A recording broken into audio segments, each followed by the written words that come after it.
दिवसाची सुरुवात अशी बरोबर एक राजा होता आणि त्या राजाने खूप संपत्ती मिळवली होती आणि मग त्यांनी ती संपत्ती त्यांनी त्याच्या राजवाड्यामध्ये नव्हती ठेवली.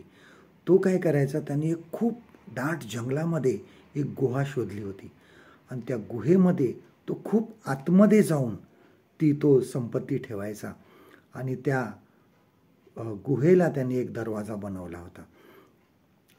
जाताना तो नेहमी त्याच्या विश्वासू सेनापतीला घेऊन जायचा आणि तो त्या ठिकाणी मग संपत्ती सगळी ठेवायचा आणि मग ते दोघंजण परत यायचे.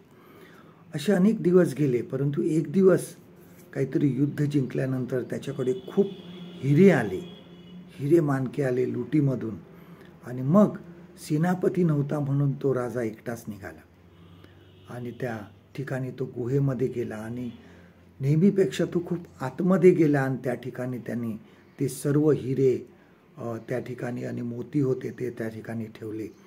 परंतु तो ठेवत असताना त्याच बाजूनी सेनापती चालला होता आणि त्यांनी बघितलं की हा दरवाजा उघडा आहे आणि त्याला असं वाटलं की कदाचित मी आणि राजा गेल्या वेळेस आलेलो तर कदाचित चुकून हा दरवाजा उघडा राहिला असेल आणि मग त्यांनी काय केलं, तो दरवाजा बाहेरून बंद करून टाकला आणि थोड्या वेळाने ज्यावेळेस राजा बाहेर आला त्यावेळेस त्याला दिसलं की दरवाजा बंद आहे आणि त्यांनी खूप दरवाजा उघडण्याचा प्रयत्न केला पण शक्य झालं नाही. त्यांनी ती खूप हाका मारल्या परंतु तिथं ऐकायला कोणी नव्हतं कारण ती गुहा खूप आतमध्ये जंगलामध्ये होती आणि मग त्या ठिकाणी तो राजा आतमध्येच राहिला.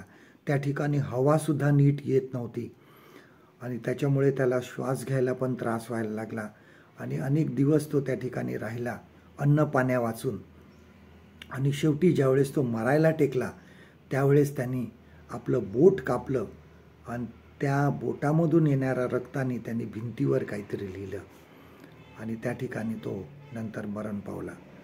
काही दिवसांनंतर त्या सेनापतीला आठवलं की राजा ह्या ठिकाणी नाही, कदाचित तो तिकडं तर गेला नसेल, त्या गुहेमध्ये तर गेला नसेल आणि मग सेनापती एकटाच त्या गुहेमध्ये गेला आणि त्या गुहेचा दरवाजा उघडून तो आतमध्ये गेला.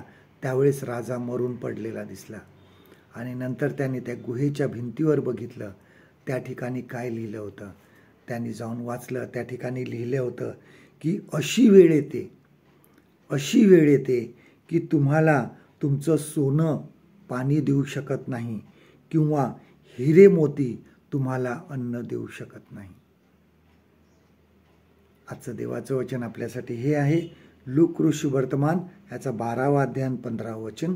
Gospel of look chapter 12 and वर्स 15.